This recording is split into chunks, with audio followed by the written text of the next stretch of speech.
Après la comparution à New York de l'ancien président Donald Trump, inculpé de 34 chefs d'accusation, ses avocats ont commencé à travailler sur sa défense.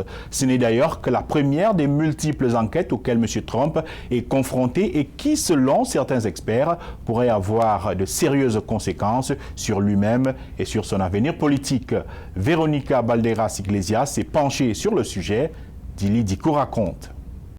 Comment l'ancien président Donald Trump organisera-t-il sa défense après avoir été inculpé dans une affaire de pot de vin et entendu les accusations à son encontre dans un tribunal de New York ? Cette information, son avocat James Trusty n'a pas souhaité la partager lors de son interview dans l'émission This Week sur ABC.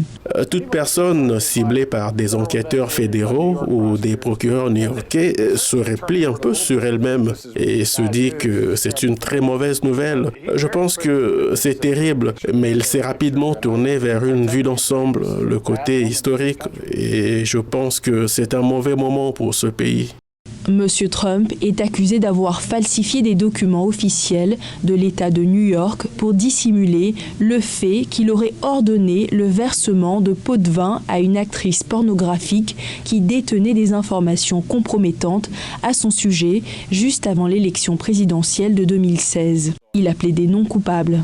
L'affaire, chapeautée par le procureur Alvin Bragg, n'a aucun fondement aux yeux de l'ancien procureur général Bill Barr. La falsification de documents commerciaux est un délit si elle fait partie d'un système frauduleux. Et je ne vois nulle part spécifié ici en quoi consistait exactement la fraude. Monsieur Barr a cependant ajouté qu'une enquête fédérale plus grave dont fait l'objet Monsieur Trump est celle pour possession de documents classifiés. Il y a toute une série d'autres problèmes liés à la prescription. Le fait qu'il n'ait pas précisé exactement quel était l'autre délit commis et qu'est-ce qui fait de cette affaire un crime. Actuellement, Trump n'a pas de documents classifiés en sa possession, selon son avocat, James Trusty. Nous avons fait preuve de professionnalisme et d'éthique et nous sommes convaincus qu'il n'y a pas de problème en ce qui concerne le respect de la citation à comparaître. Si M. Trump reste inflexible, des amendes substantielles, voire des peines de prison, ne sont pas à exclure dans d'autres affaires, notamment des tentatives présumées visant à renverser le résultat des élections de 2020 et à attaquer le Congrès des États-Unis le 6 janvier 2021. Claire Finkelstein, professeure de droit, nous en dit plus. Une conspiration séditieuse ou une insurrection au titre du 14e amendement, section 3, signifierait qu'il ne pourrait plus occuper de fonctions fédérales. Les experts juridiques affirment qu'ils ne s'attendent pas à ce qu'une éventuelle condamnation soit prononcée dans le cadre de l'une de ces enquêtes avant l'élection de 2024. Monsieur Trump, qui a perdu les élections de 2020, est à nouveau candidat à la présidence.